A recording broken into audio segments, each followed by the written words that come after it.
Hi, good evening. Today we will going to discuss in our next topic, continuing with the ancient history series. And today's topic would be, as you could see it on the board, seems like similar. Any guesses? Yes, it is Indus Valley Civilization. IVC भी कहते हैं इसे। तो Indus valley civilisation या फिर Harappa civilisation या फिर bronze age civilisation, we can call it with different names. इसका जो टाइम पीरियड है that would be 2500 BC to 1750 BC. ठीक है, हमें कैसे इसका टाइम पीरियड पता चला? I told you before also, it is from radio carbon dating technology. लेकिन रेडियो कार्बन डेटिंग टेक्नोलॉजी कब आई? ये तो 1948 में आई। तो उससे पहले हमें इसका पीरियड नहीं पता था। तो फिर इसकी खोज कैसे हुई? तो हम इस सीरीज में पढ़ेंगे इसके अंदर discovery and origin of Indus valley civilisation, extent and sites and its finding, town planning, material life में बहुत सारी चीजें आती हैं जैसे agriculture, industry, technology, trade and commerce. फिर हम देखेंगे फेथ और रिलीजियस बिलीफ, और लास्ट में हम देखेंगे इसमें डिक्लाइन, जो कि डिफरेंट डिफरेंट थ्योरीज हैं, वो हम इसमें ऑब्जर्व करेंगे। As you can see back here, आप इससे कुछ अंदाजा लगा सकते हैं क्योंकि ये कंस्ट्रक्शन साइट है। तो 1850 और 60 के आसपास जब यहाँ पे कंस्ट्रक्शन हो रहा था रेलवे लाइन का, क्योंकि India was the colony of British and British brought railway in India, if you could remember, है ना। तो उस दौरान सम आर्टिफैक्ट्स वर डिस्कवर्ड, यहाँ से कुछ चीजें निकली। एज आई टोल्ड यू कि 1948 के अंदर रेडियो कार्बन टेक्नोलॉजी आती है, उसके बाद हमें इसका एग्जैक्ट पीरियड पता पड़ता है। लेकिन उससे पहले हमें कैसे पता चला ये कितना पुराना है? तो ये कुछ साल पुराना था। तो during that period Alexander Cunningham of late 19th century, उन्होंने नोट किया कि यहाँ पे कुछ आर्टिफैक्ट्स हैं जो कि एंशियंट सिविलाइजेशन से बिलोंग करते हैं। लेकिन 1990 आते आते हिस्टोरियंस और archaeologists were clueless about these artifacts. उनको पता नहीं था ये चीजें क्या है। And it remains we have found it from various other state as well और various sites as well, right. आगे हम देखते हैं इन 1921 के अंदर Harappa was excavated by Sir John Marshall and Dayaram Sahni. इनके नाम बड़े मशहूर हैं, John Marshall and Dayaram Sahni. ठीक है, इन दोनों ने मिलके हड़प्पा की खोज की। क्योंकि पहला टाउन हड़प्पा था, इसीलिए इसको हड़प्पा सभ्यता भी कहा जाता है। यदि मान लीजिए कोई टाउन दूसरा होता, मान लीजिए मुखर्जी नगर होता, तो आप कहते हैं Mukherjee Nagar civilisation. This was a sheer coincidence that Harappa being the first site being excavated, that is why it is known as Harappan civilization. In 1922, Mohenjo-daro भी excavate हुआ by राखल दास और आर डी मुखर्जी द्वारा, right? Then many more sites were excavated in 1920s, 30s, and 40s. Historians gave them this as a common civilization, as Harappan civilization. As I told you, because Harappa was actually found in which place? It is in Punjab province of Pakistan, right? Which was the first site to be excavated. तो Mesopotamia भी एक term है जो कि वहाँ के reason के लोग हमें एक शब्द से संबोधित करते थे, जैसे मलूहा। तो मलूहा भी इस सभ्यता को बोला जाता है क्योंकि वहाँ Mesopotamian being the earliest civilization of its time, तो they started calling this civilization as Meluha. ठीक है, तो initially most sites were found in and around Indus river system, so therefore it is called as Indus Valley civilization. But in 1950s, 60s, 70s आते आते large number of sites were found and beyond this Indus river system, especially Ghaggar Hakra नदी का जो reason है उसमें काफी चीजें हमें बहुत तादाद में मिली। So therefore Indus Valley is not the correct word. So we must say this as Indus, Ghaggar, Hakra, river valley civilisation. ठीक है, ये एक पूरा और करेक्ट नाम होगा। ठीक है, तो सबसे पहले हम इसकी ओरिजिन, इस सिविलाइजेशन की बात करेंगे कि इसका एवोल्यूशन कब हुआ, कैसे हुआ। तो हाउ वुड यू से, किसी भी सभ्यता को सभ्यता कब कहा जाता है, सिविलाइजेशन को आप सभ्यता कब कहेंगे, जब यहाँ से प्राप्त, आपको पहली चीज यहाँ से साइट्स से सिटीज के अवशेष मिले। Cities not necessarily present day cities, है ना, लेकिन फिर भी एक तरह का शहरीकरण जो बाकी चीजों से, गांव से या नोमैड कल्चर से काफी अलग था। तो सिटीज, और दूसरी चीज जो इसे सिविलाइज बोलती है, तो वो था script. Although we were not able to decipher their script, but it is our problem कि हम वो स्क्रिप्ट अभी तक पढ़ नहीं पाए हैं, लेकिन स्क्रिप्ट में लैंग्वेज थी, है ना, और उस लैंग्वेज के थ्रू ये लोग आपस में बात करते थे। तो इन दो कारणों की वजह से, पहला सिटीज, दूसरा स्क्रिप्ट, इस सभ्यता को सभ्यता कहा गया। आपको बात समझ में आ रही होगी। तो इसी में आगे चलते हैं, and we'll talk about the extent of civilisation. Extent of civilisation का मेरा यहाँ से तात्पर्य है कि कितना फैला है। तो यदि आप जम्मू की तरफ जाएंगे, तो जम्मू से लेके, जम्मू में एक जगह है मांडू, और नीचे एक जगह है दायमाबाद जो कि महाराष्ट्र में है। ठीक है, और इधर वेस्टर्न साइड में या ईस्टर्न साइड में आप कह लीजिए, पहले आलमगीरपुर करके एक जगह है जो कि मेरठ में है। दायमाबाद महाराष्ट्र में है, मांडू जम्मू में है, और यहाँ पे एक जगह है सुतका गेंदोर।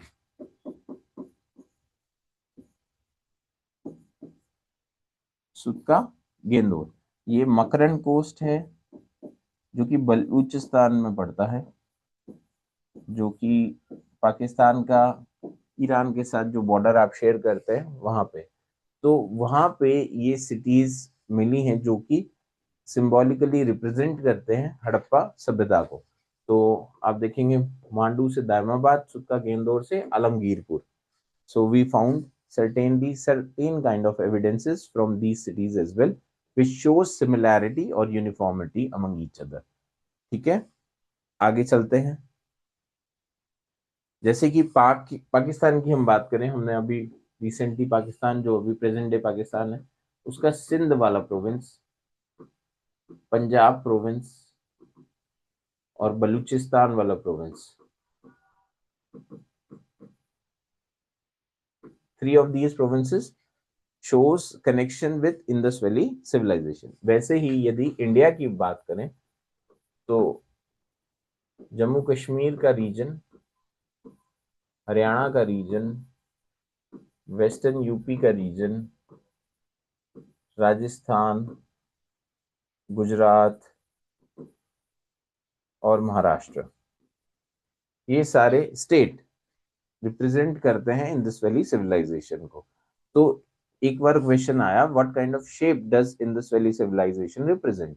तो ये आप ऊपर से देखेंगे तो त्रिगुणाकार यानी ट्रायंगल के जैसे शेप का है।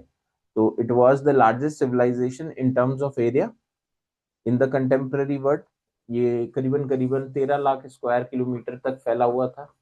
यदि आपसे पूछा जाए कि आज भारत का क्षेत्रफल कितना है, भारत का एरिया कितना है, इंडिया का रीजन वाइज एरिया कितना है, तो it would be almost like 32 lakh square kilometre. तो उसी आधार पे इसका कितना क्षेत्रफल था, तो वो 13 लाख। यदि इसको भी आप एग्जैक्ट जानना चाहें, तो it was almost like somewhere around 1299,987 square kilometre, 897 square kilometre I suppose. So it is, they will not going to ask, but for the information we are just writing it down. तो ये आपको इसका एक overview मिल गया जिसमें हमने बात करी the extent of its civilisation. फिर आगे चलते हैं, कंटेम्प्रेरी सिविलाइजेशन और भी थी, जैसे कि मैंने बताया, for example Mesopotamia, Egyptian civilisation, Iranian civilisation, Indus valley civilisation, Chinese civilisation. ठीक है, तो these are the kind of civilisation which were present और विच वर कंटेम्पररी। तो मेसोपोटामियन सिविलाइजेशन जो कि इराक का हिस्सा है, इराक में पाई गई, उसका जो टाइम फ्रेम है it is the oldest one, and its time period is 9000 to 8000 BC. Egyptian उसके बाद में था, जो कि 7000 से 6000 बीसी था। यदि किसी दौर में आपने सुना हो बेबीलोनिया का नाम, तो Babylonia represent in the afterwards phases that also comes from Iraq. ऐसे ही सुमेरियन सिविलाइजेशन था, but it all again comes in the later stages. लेकिन सबसे पुरानी यदि कोई सभ्यता थी तो वो थी मेसोपोटामियन सिविलाइजेशन, जो कि इराक में, presently in Iraq, and its period is 9000 to 8000 BC. ऐसे ही इजिप्शियन सिविलाइजेशन था 7000 से 6000 बीसी के बीच में। फिर इंडस वैली सिविलाइजेशन और चाइनीज सिविलाइजेशन एक साथ आए, तो ये इन दोनों का पीरियड था 3rd सेंचुरी बीसी से 2nd सेंचुरी बीसी के दौरान। और ईरानियन सिविलाइजेशन का पीरियड है 1st सेंचुरी बीसी, 1000 बीसी के अराउंड, मिलेनियल बीसी। तो ईरानियन को आप बोल सकते हैं 2000 से 1000 बीसी के दौरान, और जो आईवीसी और चाइनीज सिविलाइजेशन है वो की 3rd मिलेनियम बीसी से 2nd मिलेनियम बीसी, यानी 3000 से 2000 बीसी के दौरान ये पाई गई थी। ठीक है, ये इसका पीरियड है। आगे चल के आप और भी सिविलाइजेशन देखते हैं, जैसे ग्रीक सिविलाइजेशन, रोमन सिविलाइजेशन, तो उसका जो टाइम फ्रेम है वो 5th-6th सेंचुरी बीसी है, राइट, 600 बीसी टू अराउंड 500, जो that is the period of Buddha, Mahavira, जैना, राइट। चलिए आगे चलते हैं, इसी में हम आगे देखते हैं कि इंडिया, इंडियन सिविलाइजेशन हैड एक क्वेश्चन आया कि दैट इट रिप्रेजेंट और it had continuity in from past to present।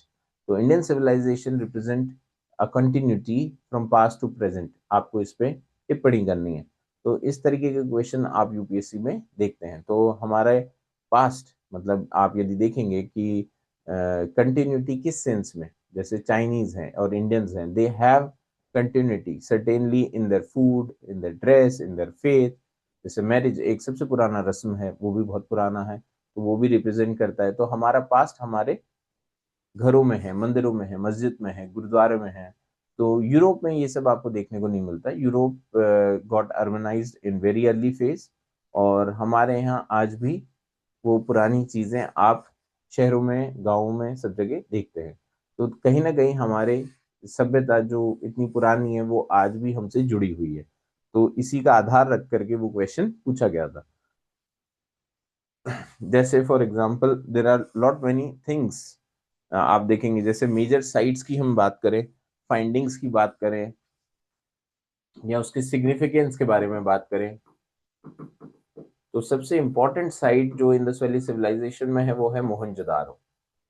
अब मोहनजोदारो के अंदर आप देखेंगे कि it is the largest site in the world, और in India I would say, यदि इंडिया की बात करेंगे, ये तो इंडियन सब कॉन्टिनेंट की बात हम कर रहे हैं क्योंकि उस दौरान it is part of India, right.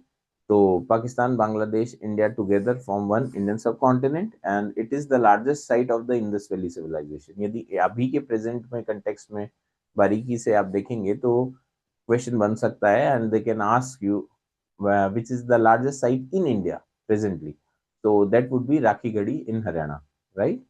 तो ये जो मोहनजोदारो पहला साइट है, it is situated on the bank of river Indus, Indus तट पे है ये, और ये लोकेटेड है Larkana district of Pakistan, Larkana district of Pakistan, जहां से अभी हाल ही में कुछ मूवीज भी आई हैं। It is in the Sindh province, right.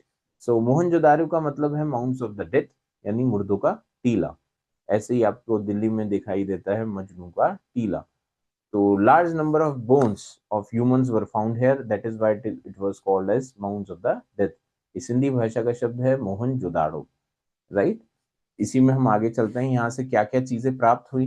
तो चीजें जो प्राप्त हुई वो हम देखते हैं, that is a great bath. A great bath was found from here और मोहनजोदारो, जो कि कैसे बना था ग्रेट बाथ.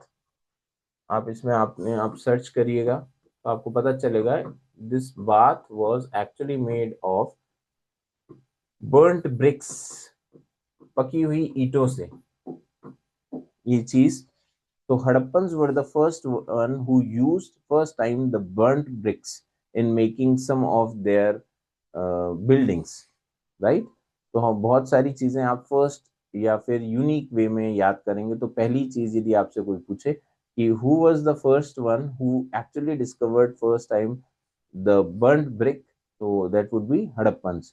तो इसका जो साइज था यदि आपसे पूछा जाए तो 11.88 से लेके 7.01 इंटू 2.43 मीटर्स है. ऐसे ऐसे कोई पूछेगा नहीं, बट टू बी स्पेसिफिकली. तो ग्रेट बात का क्या इन्फरेंस आप निकालेंगे, ये किस चीज को दर्शाता है? क्या हमारे लोग बहुत अच्छे स्पोर्ट्स में थे, ये इसीलिए स्विमिंग पूल की उस दौरान जरूरत पड़ी, या फिर we are good in culture और रिलीजन? तो आज भी यदि आप देखेंगे तो हमारे यहाँ गंगा स्नान होता है, कुंभ स्नान होता है. तो that represent are continuity from past till present. तो कहीं ना कहीं it is a Holi bath. So that actually resembles in the present scenario. तो उस दौरान भी ये ग्रेट बाथ बना हुआ था. आगे हम देखते हैं इसी के अंदर, we also got evidences of great granary. Granary का तात्पर्य आप लगा सकते हैं, ग्रेनरी का मतलब है कि कहीं ना कहीं हमारे पास फूड का सरप्लस हुआ और क्रॉप प्रोडक्शन इंक्रीज हुआ, तो हमने टेक्नोलॉजी डिवाइस की होगी ताकि हम इसको स्टोर कर सकें. तो यहाँ से आप क्या क्या चीजें इन्फर कर सकते हैं कि we are good in food surplus. we also do have trade relations. We can also represent as a taxation system कहीं ना कहीं. सिविक एडमिनिस्ट्रेशन का भी ये पार्ट हो सकता है. इमरजेंसी के दौरान इसको बचाने के लिए हमने ग्रेनरीज का आविष्कार किया होगा, जिसकी वजह से कभी फ्लड आए, कभी अर्थक्वेक आए, कभी कुछ किसी भी तरह की आपदा हो, तो we can survive. And finally it also showcase their storing technology, कि कितने अच्छे तरीके से इसे बचाया गया, जो आज भी हम इसको पढ़ पा रहे हैं. ठीक है. नेक्स्ट आपको मोहनजोदारो से क्या मिला? A statue of a dancing girl, नाचती हुई लड़की का statue. This was made up of bronze. तो दो चीजें आपको मोहनजोदारो से पता चलती हैं. एक, ब्रॉन्ज एज सिविलाइजेशन इसलिए कहा गया क्योंकि पहली बार, this was also very first time that people who use bronze, and we must know that bronze is an alloy of, or you could say mixture of copper and tin. ये question आ चुका है UPSC में. तो bronze is an alloy or mixture of copper and tin. So statue of dancing girl made of bronze, first time used in India. That is why it is called as Bronze Age civilization. आगे चलते हैं. आप ये हमेशा ध्यान रखना कि जो चाल्कोलिथिक फेज था, जो आपने कल पढ़ा था, ये सीरीज में पहले पढ़ा था, उसका पीरियड था 2700 बीसी ऑनवर्ड्स. तो कहीं ना कहीं कॉपर पहले आया, ब्रॉन्ज बाद में आया, है ना. चलिए नेक्स्ट आप ये बता सकते हैं कि it represent what it showcase, dancing girl. Why we said that this is a dancing girl? आज भी इन नॉर्थ इंडिया और south India dance and music is the primary component of the families और in the societies. तो that also showcase their connection from past till present. तो ये उस जमाने से अभी तक हम डांस के बड़े शौकीन हैं, म्यूजिक के बहुत शौकीन हैं, राइट. तो यदि आपसे पूछा जाए कि which would you suggest you have the oldest dancing style, so we could have said about the Shiva Nataraj statue, Shiva being the dancing, although it being mythological, but it showcase your past connectivity till the present way. ठीक है. सबसे पहले हमें यहाँ से ये सारी चीजें प्राप्त हुई. Next in the series we also get evidences of cotton, although in fossilise form हमें यहाँ से प्राप्त हुआ. तो कॉटन क्लोथ सबसे पहले किसी ने यूज किए, तो that would be Indians. So the first time it was used in the word cotton as a cloth, where it was in India. तो जैसे लिनन एक वैरायटी है, खादी एक वैरायटी है, तो आपको यहाँ आज भी देखने को मिलती है. That also showcase there connectivity from past till present. तो लार्जेस्ट प्रोड्यूसर और एंड एक्सपोर्टर हैं हम कॉटन के. तो ये भी एक तरीके का रिप्रेजेंटेशन है जो कि पुराने समय से और प्रेजेंट सिनेरियो के अंदर या प्रेजेंट सिचुएशन में हम इसे कंटिन्यू कर पा रहे हैं. Next, we also get evidences of assembly halls. Assembly halls क्यों होते थे? ऑब्वियसली यहाँ पे गणराज्य होगा, पब्लिक हो सकता है. ये सिर्फ इन्फ्रेंसेस हैं, not necessarily it can be true, but as we see here we have parliament, so that's why there might be some cultural activities or there might be some kind of political groupings might be there. तो कहीं ना कहीं ये उन चीजों को भी represent करता है. आगे हम देखते हैं, largest number of seals were found. Seals आप समझते हैं, मोहरे. तो seals were found from Mohenjodaro. सबसे ज्यादा सील यदि कहीं मिली है तो वो मोहनजोदारो है, उसके बाद हड़प्पा है. Approximately more than 3000 seals have been found, जो कि राउंड शेप में, सिलेंड्रिकल शेप में, स्क्वायर शेप में आपको इंडस वैली सिविलाइजेशन से प्राप्त हुई है. तो ज्यादातर हमें मोहनजोदारो से ये सील्स प्राप्त हुई है. सील्स में भी डिफरेंट डिफरेंट रिप्रेजेंटेशन है. सील्स आपको दो तीन चीजें बताती हैं. एक, पहला, it shows the sign of authority, जो कि वहाँ के वर्चस्व को दिखाता है जिसके पास ये सीलें होंगी. और सील किस चीज से बनी होती थी? It is made up of steatite. Steatite एक तरीके का हार्ड क्ले है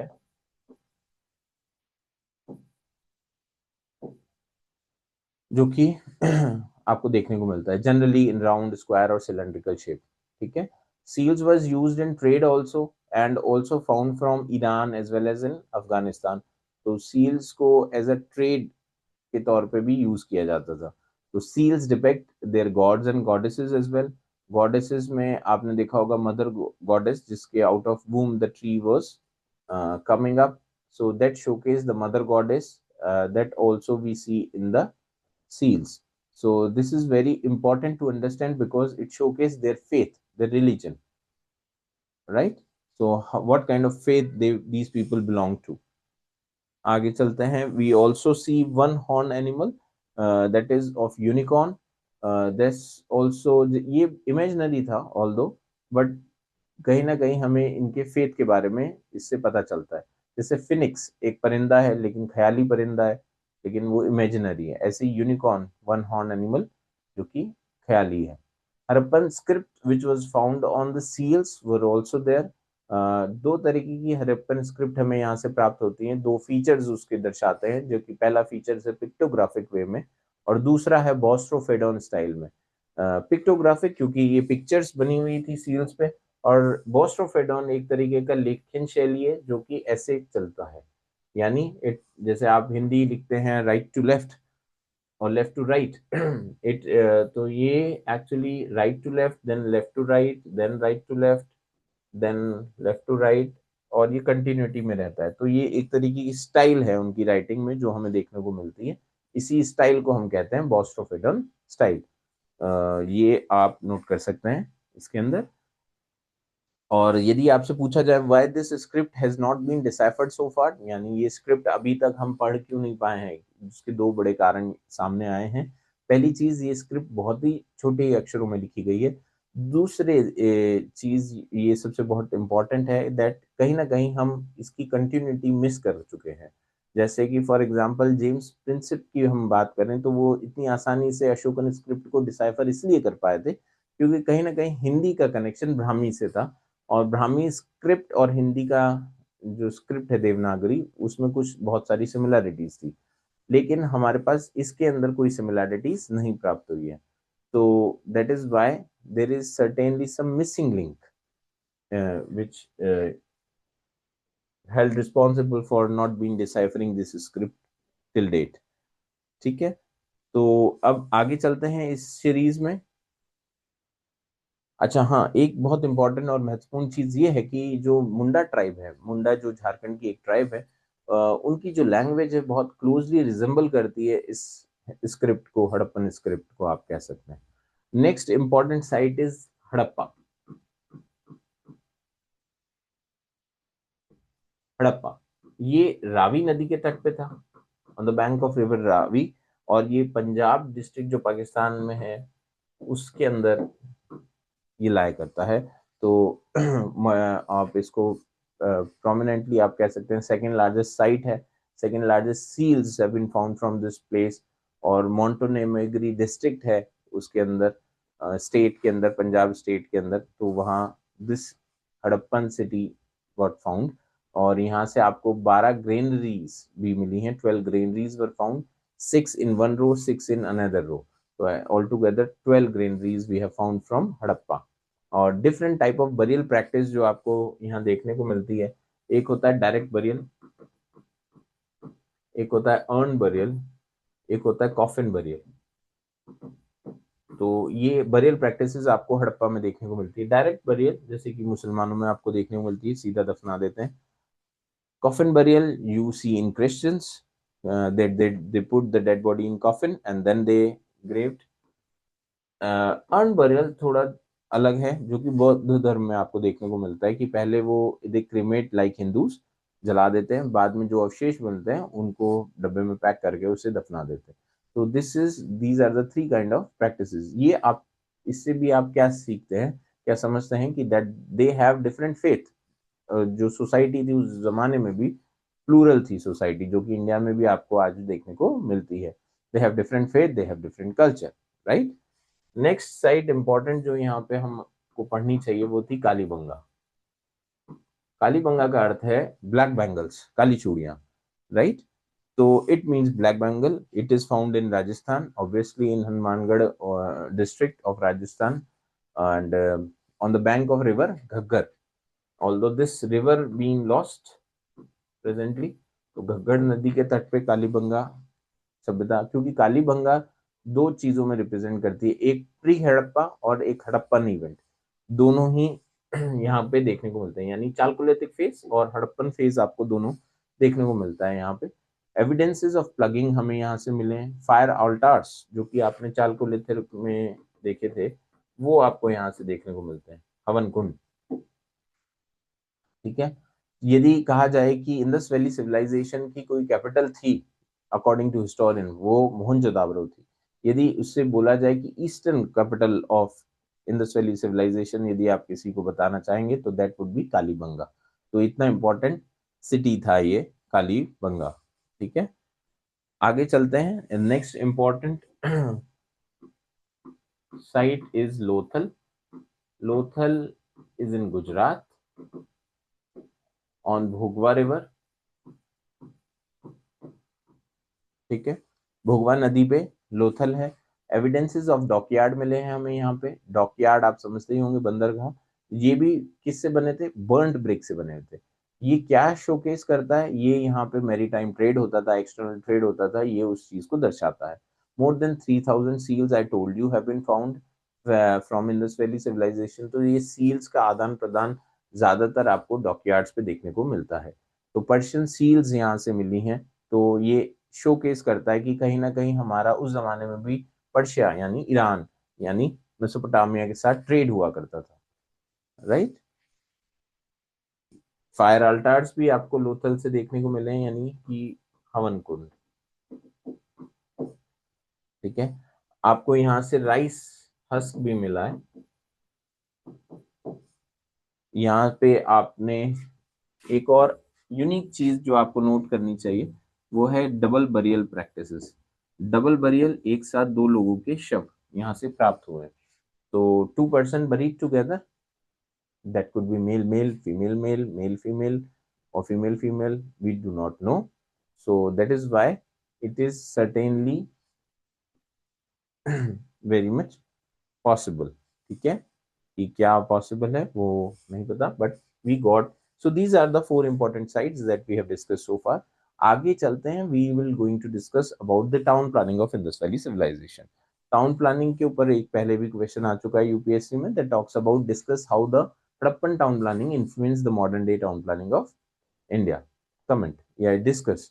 तो इस तरीके के क्वेश्चंस आपसे पूछे जा सकते हैं, जो कि eventually you have to write with your own sense. ठीक है, ओन कॉमन सेंस। तो सबसे पहली चीज टाउन प्लानिंग में आपको यहाँ देखने को मिलती है वो है ग्रिड पैटर्न।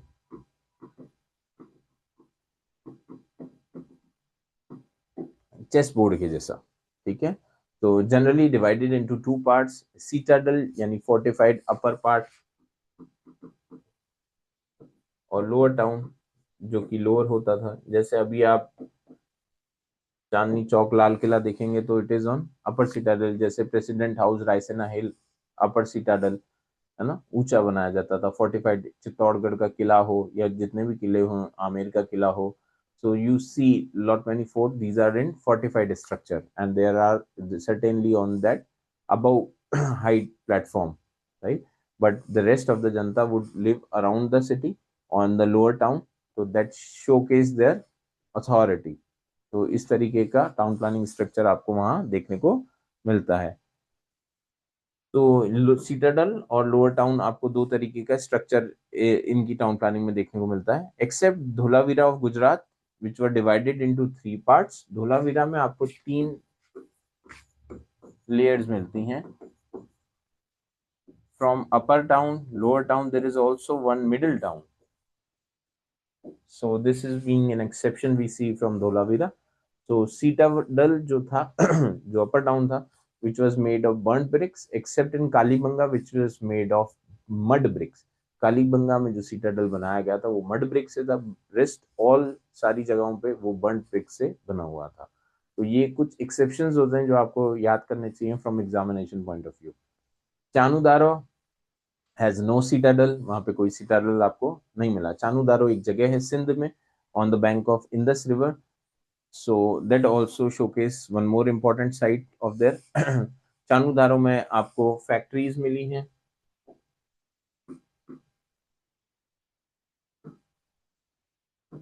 ये भी सिंध प्रोविंस में है। चानूदारो किस लिए फेमस है? फैक्ट्रीज है वहां पे। किस चीज की फैक्ट्रीज है? फैक्ट्रीज ऑफ बैंगल, बीड्स,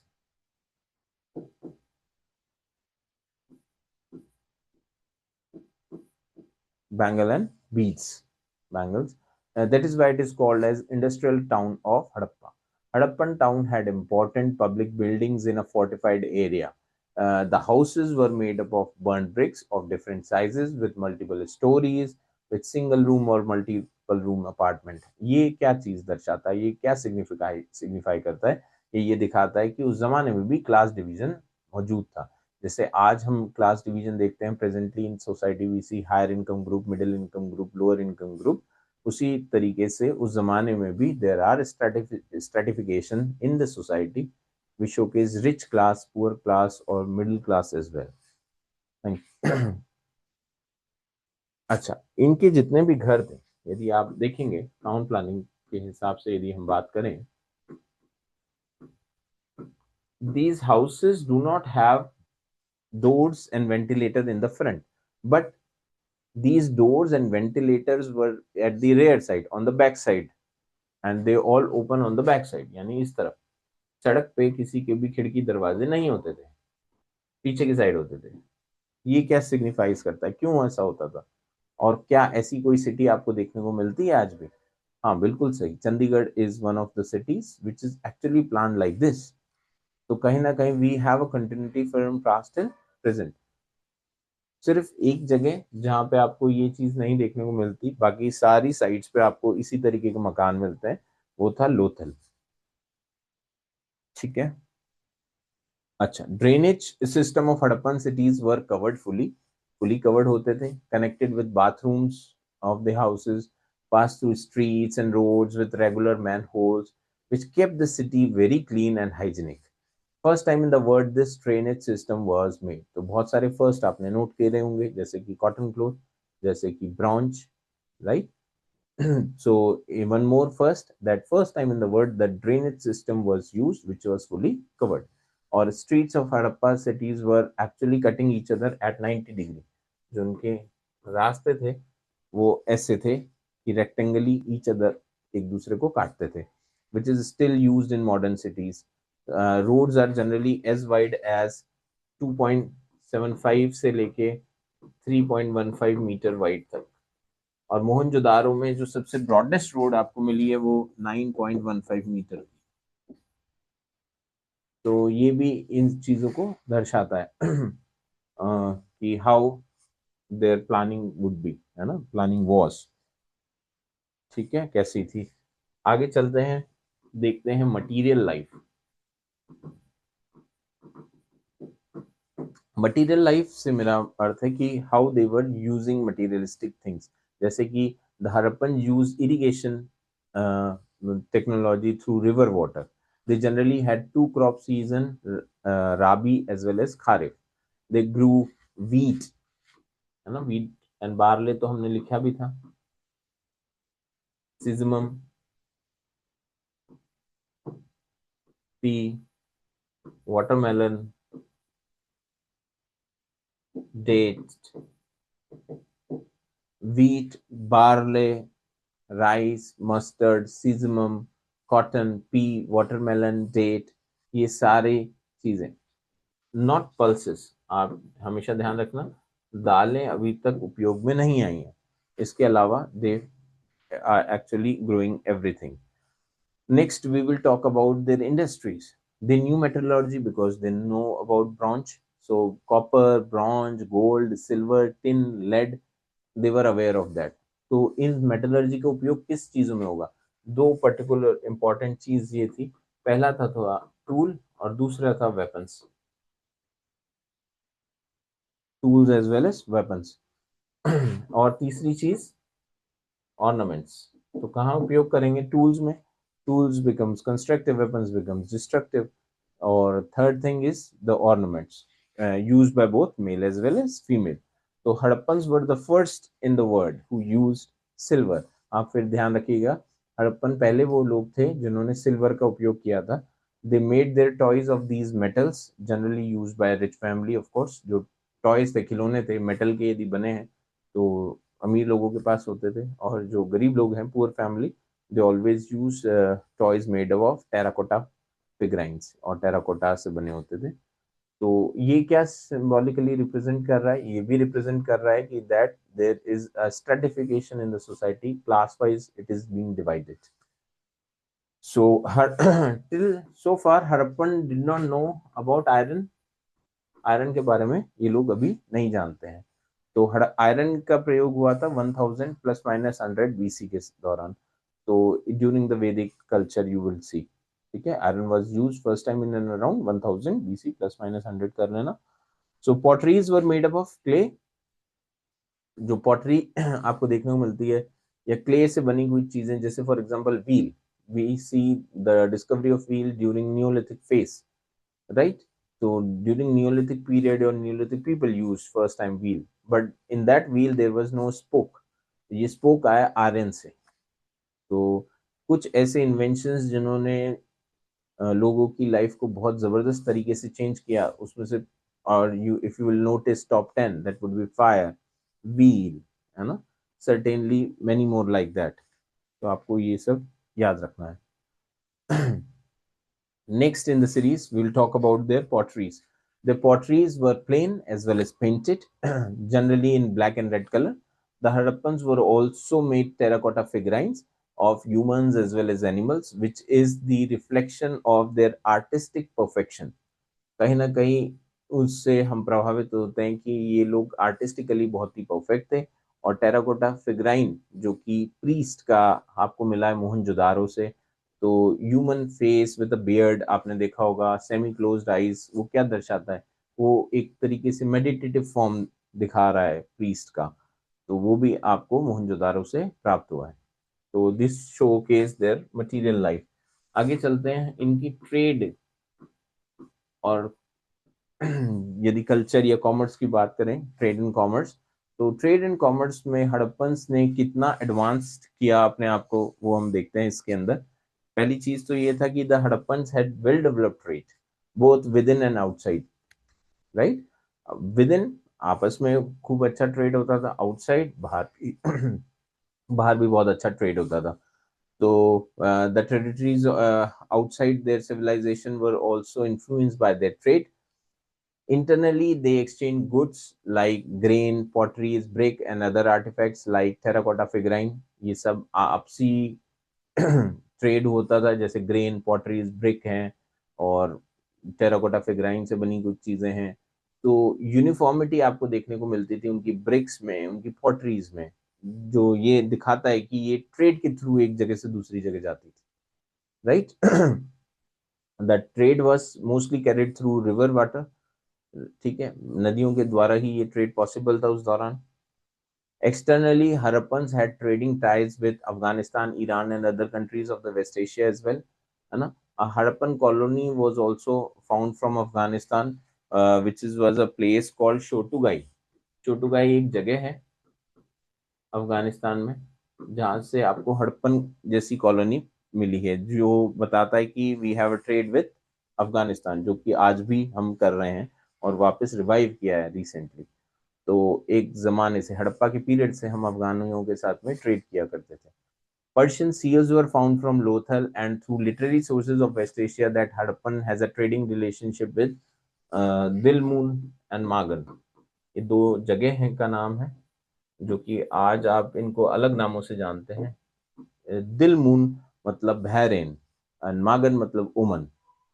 तो these are the two places जहां से आपको पर्शियन सील्स मिली हैं, जैसे लोथल से, और खूब सारा लिटरेरी सोर्स आपको बताता है कि we have a trading relationship with Dilmun and Magan, that is Bahrain and Oman.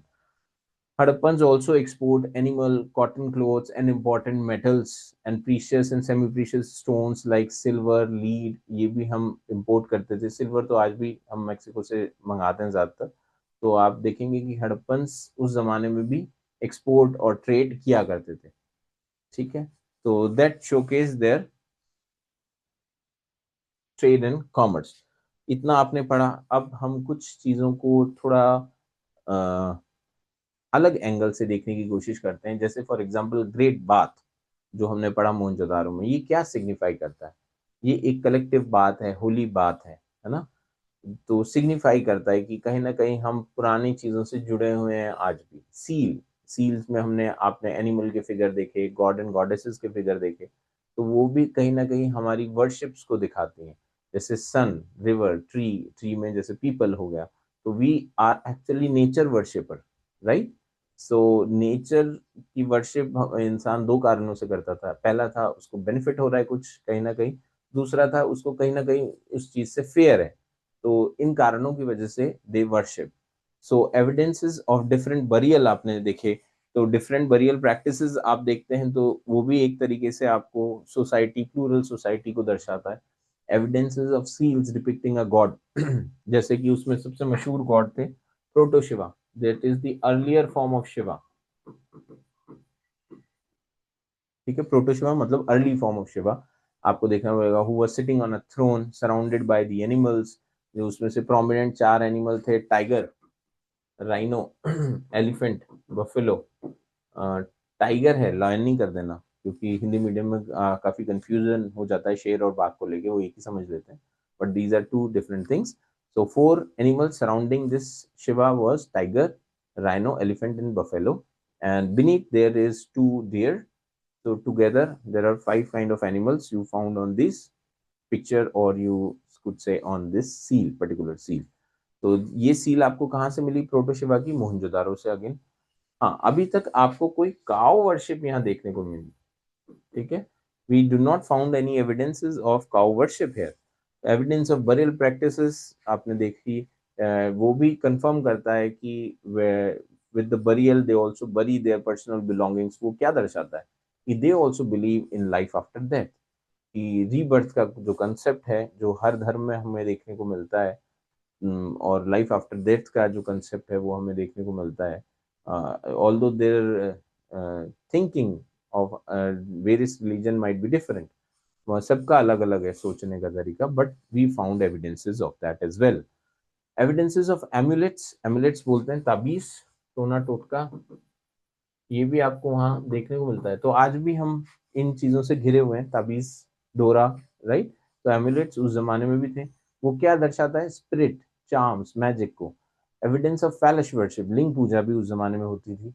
अभी तक हमें कोई एविडेंस नहीं मिला किस चीज का, we do not found any evidence of temple building और टेम्पल लाइक स्ट्रक्चर। ठीक है, काओ भी होली है नहीं है अभी तक हमें नहीं पता है। लास्ट इंडस वैली सिविलाइजेशन के फेज में हम बात करते हैं इसके डिक्लाइन की। डिक्लाइन में मॉर्टिम व्हीलर एक हिस्टोरियन हुए थे, बट वो अर्ली फेज के थे।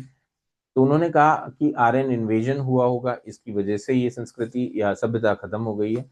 फेयर्स एंड सर्विसेज कहते हैं कि कहीं ना कहीं इकोलॉजिकल इम्बैलेंस बिगड़ा होगा जिसकी वजह से सिविलाइजेशन समाप्त हो गई। रेक्स कहते हैं कि अर्थक्वेक या फ्लड ऐसा कुछ आया होगा। और दास और सूद कहते हैं कि नदी ने अपना रास्ता बदल लिया होगा, that is change in the course of the river.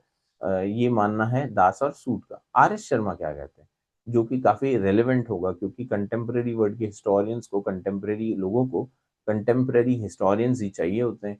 तो आर एस शर्मा क्या कहते हैं कि आर एस शर्मा कहते हैं कि सिविलाइजेशन इटसेल्फ नेवर एंडेड, है ना, it only change it's from. तो उन्होंने सिर्फ जगह बदली है, बट सिविलाइजेशन का अंत नहीं हुआ, सिविलाइजेशन आज भी कंटिन्यू है, ये माना गया है आर एस शर्मा का। वो कहते हैं कि civilisation itself never ended completely, only its urban character and uniformity ended. Many other aspects of Harappan culture could be found in post Harappan culture as well. So that is how we see our Indus Valley, जिसको हमको कहना चाहिए कि Indus Ghaggar Hakra river valley civilisation. We come to the conclusion. तो आगे फिर मिलेंगे। Till then thank you very much. That is all for today.